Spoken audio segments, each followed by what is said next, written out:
Hello, ito po muli si Nanette ng Net Cooking. Para po doon sa mga nag-request sa akin o nagtatanong kung paano daw po ang paggawa ng latik, ay gumawa po ako ng video lang para sa paggawa lang ng latik. Then, heto lang po ang kailangan natin. Gagamit lang po ako dito ng 2 cans ng thick coconuts. Mas maganda sana kung mayroon tayong fresh coconuts. Ang ginagawang latik pag fresh coconut ay yung pinakaunang gata na nakukuha doon sa fresh coconuts.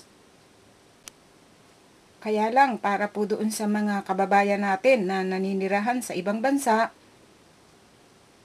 kadalasan ang nabibili natin ay canned coconuts lang. So, pumili tayo ng thick coconuts. Kasi minsan nakalagay naman doon sa lata o doon sa can nakasulat thick coconuts at light coconuts. Mayroong mga coconut milk na nakasulat yung ganon. So, kailangan natin dito ng 2 cans of coconut milk. Pwede rin yung 1 can. Kaya lang pag 2 cans, medyo marami siya. Pag may marami kayong paggagamitan, so damihan nyo na ang paggawa kasi medyo matagal gumawa ng latik. Ito lang ang kakailanganin po natin, 2 cans of thick coconut milk. So, mag-uumpisa na po tayong gumawa ng ating latik. Ang gagawin natin dito, yung coconut milk, ilalagay lang natin dito sa ating wok o kawali.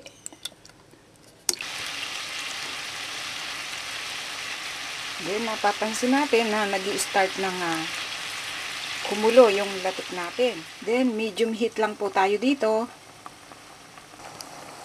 Then, pag nakikita natin na ganyan, low heat natin. Low heat lang po tayo. Then, dito sa gilid, ibababa natin siya. Yan. Para sumama siya doon. Kasi pag natuyo yan, masusunog siya. Then, heto na yung itsura ng latik natin after 15 minutes. Yan, medyo matagal pa po ito. Kailangan kasi magbuo-buo siya. Ibababa-baba lang natin na ganyan. Titingnan-tingnan natin. Then, pag ganito, kailangan i-check din natin yung ilalim niya. Kasi minsan baka nasusunog na yung latik natin. Naninikit. Kaya kailangan natin ang ginagamit nating lutuan dito. Yung teflon siya. Yung coating niya, yung para nun, hindi siya naninikit. Then, eto na po yung latik natin. So, nag-i-start ng humiwala yung oil. Kailangan i-check na rin natin yung ilalim. Kasi, naninikit siya pag minsan.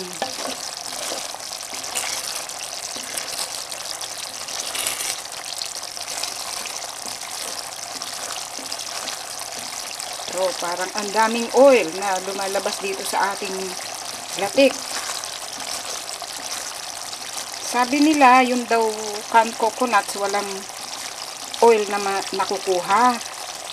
Kaya lang, kasi na-experience ko na, tsempo-tsempo din yung pagbili ng coconut milk na nasa can. Minsan, merong hindi malangis. Minsan naman, meron din yung tulad nito. So, nakatsempo ako minsan ng nabibili na talagang marami siyang oil na nakukuha.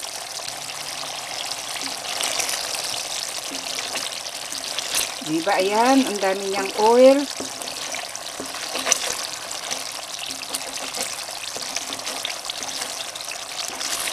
Dapat dito, aalagaan na natin siya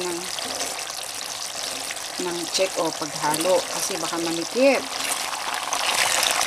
Ngayon, nag-i-start na siyang mag-brown. So, kailangan na natin itong alagaan ng halo. Kasi baka masunog. Then, after 30 minutes, o bali 35 minutes, so, heto na po yung ating latik. Then, okay na to. So, ito na yung tamang kulay na kakailanganin natin. Hindi naman siya dapat na masyadong sunog, dapat brown lang sa ganyan. So, okay na to. Then, turn off na po natin ang heat. So, yan. Ito ngayon ang ating latik.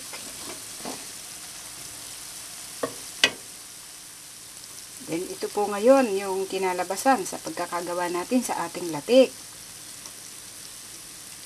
Yan. Sana po ay itry nyo din. Kasi madali lang naman. Medyo matagal lang maghintay. Pero madali lang siyang gawin. Kailangan lang titingnan-tingnan natin.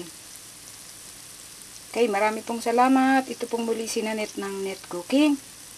Thanks po. Bye!